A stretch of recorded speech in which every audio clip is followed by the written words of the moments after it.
안녕하세요. 전자정부론의 김영재입니다. 자, 오늘도 전자정부의 개념과 내용, 우리 교재 제2장입니다. 제가 바이러스가 끝날 거라고, 금방 끝날 거라고 예상을 했었는데, 그렇지 않아 가지고요. 우리 책의 순서가 좀, 앞뒤가 좀 바뀌어 있습니다.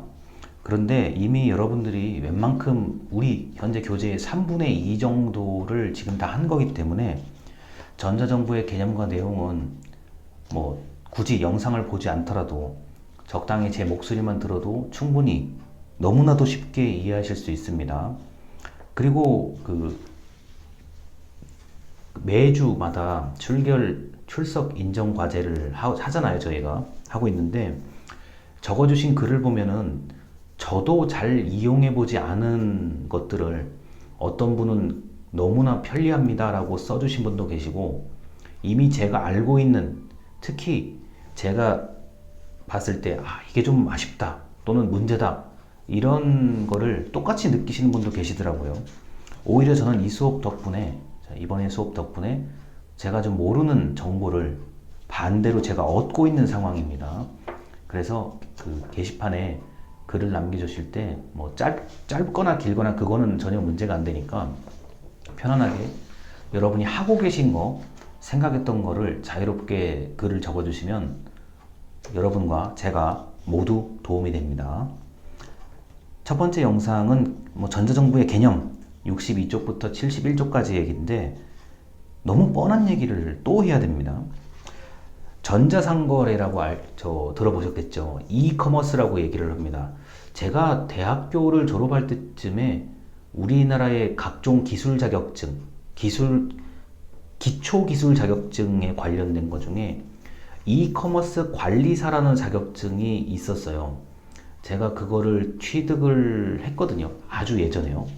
물론 취득하고 한 번도 실용적으로 쓴 적은 없습니다만 집에 지금 서랍 속에 고이 간직하고 있는 자격증 중에 하나죠. 제가 기억이 틀리지 않다면 이커머스 관리사일 겁니다.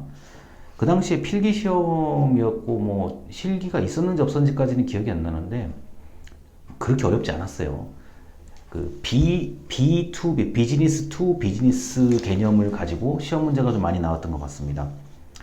그리고 전자정부는 이번 학기 내내 설명을 드렸고요.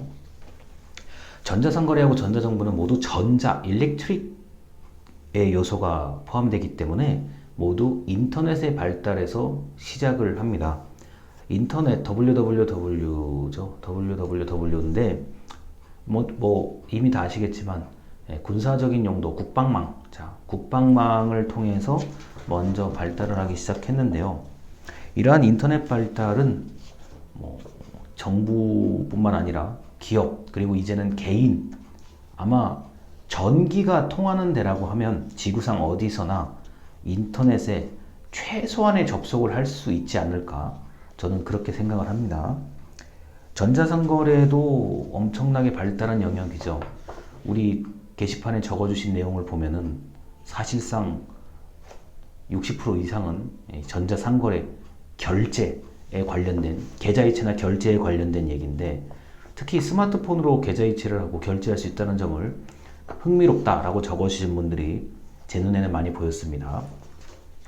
그런데 우리나라와 같은 경우는 정부도 기업보다 오히려 더 나은 또는 기업 못지않게 전자적 서비스를 제공해주고 있는 나라죠.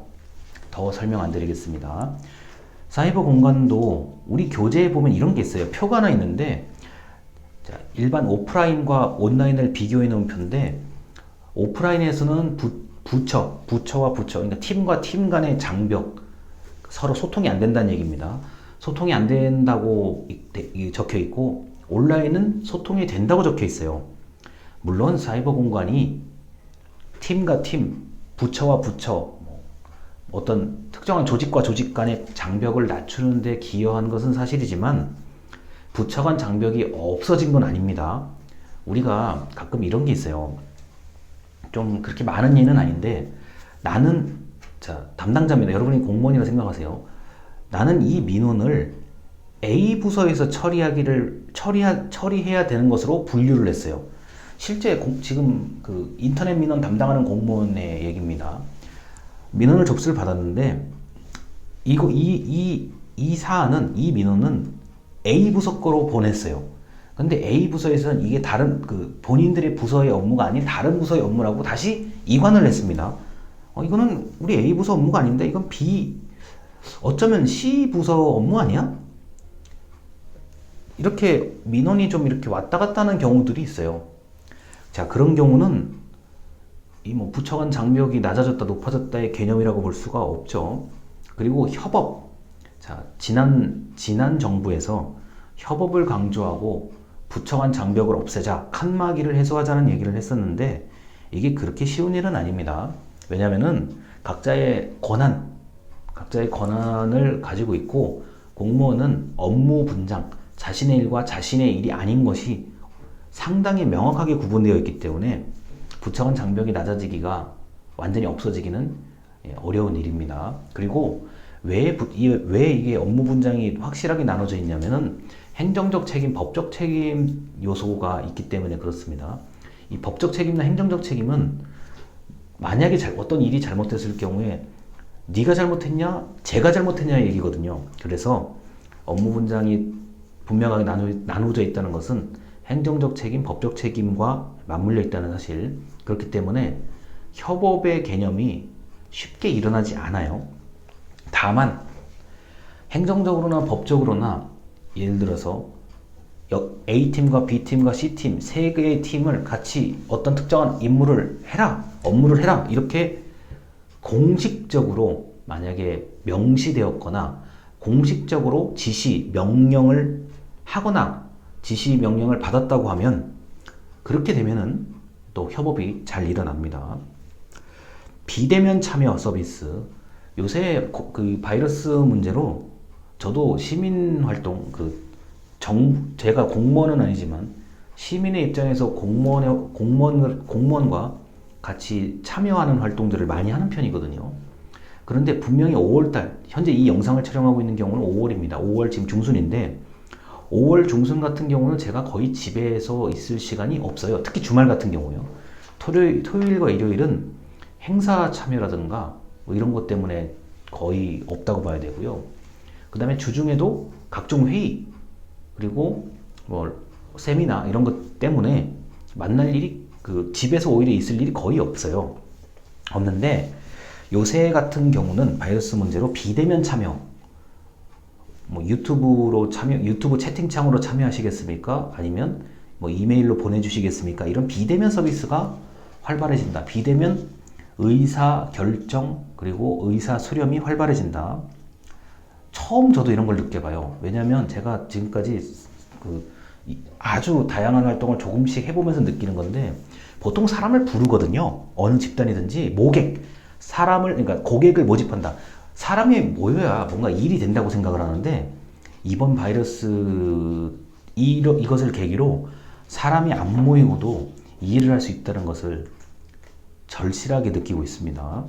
자, 정보 공유의 활성화. 정보 공유라는 것은 개인정보 공개, 개인정보 보호, 알 권리 등과 연결되는데 모든 정보를 공유하는 것은 아닙니다. 국가 안전과 이런 특수한 경우에 있어서 정보 공유를 비공개 처리를 한다고 하죠. 그래서 모두 공유하는 건 아니라는 사실. 이렇게 전자적 정부, 전자 서비스를 열심히 하는 이유는 전자정부를 최대화하려는 그 목적 중에 하나는 전자민주주의의 실현인데 여러분들이 여기서 아셔야 될 것은 전자민주주의와 우리가 배워왔던 민주주의는 같은 거예요. 이걸 다르게 생각하시면 안 됩니다. 전자적 수단으로 민주주의를 유지하고 발전하자는 얘기지 전자민주주의가 기존의 민주주의하고 따로 있는 게 아니에요. 이게 다 완전히 합해져 있는 겁니다. 목적 달성에 이러한 민주주의 실현에 관련된 목적 달성에 필요한 각종 서비스를 주고받는 것, 이게 바로 전자정부의 가장 근본적인 목적이라고 하겠습니다. 제가 엊그저께 한 일주일 동안 틈틈이 책을 한 권 읽었는데요. 온라인의 확대가 민주주의에 어떤 영향을 줄 수 있는지에 대해서 상당히 어려운 책이더라고요.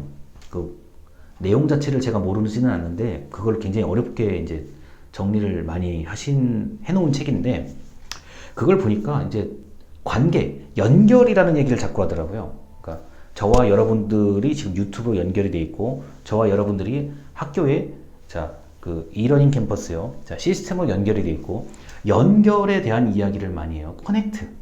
커넥트란 얘기를 많이 해요. SNS로 많은 사람들이 불특정 다수가 연결되어 있다. 이 연결되어 있는 것들이 여러 개, 연결되어 있는 것들이 많으면 많을수록 민주주의를 보호하는데 민주주의가 무너지지 않도록 하는데 큰 역할을 한다는 얘기로 결론을 맺었던 책이 있었습니다. 제가 엊그저께까지 일주일 동안 고민하면서 읽었는데 결론은 지금 말씀드린 딱 한 1분 정도 요 말이요.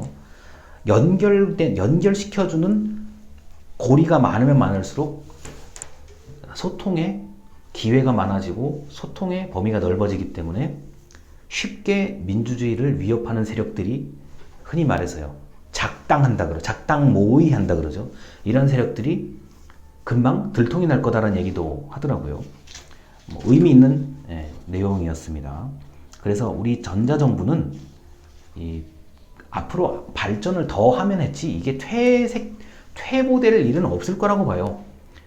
특히 우리나라 같은 경우는 워낙 지금 그 기본적인 체제가 시설이 잘 갖춰져 있는 나라이기 때문에 앞으로 전자정부의 개념은 그리고 목적은 더 확대 그리고 최대화되지 않을까 그렇게 생각을 합니다.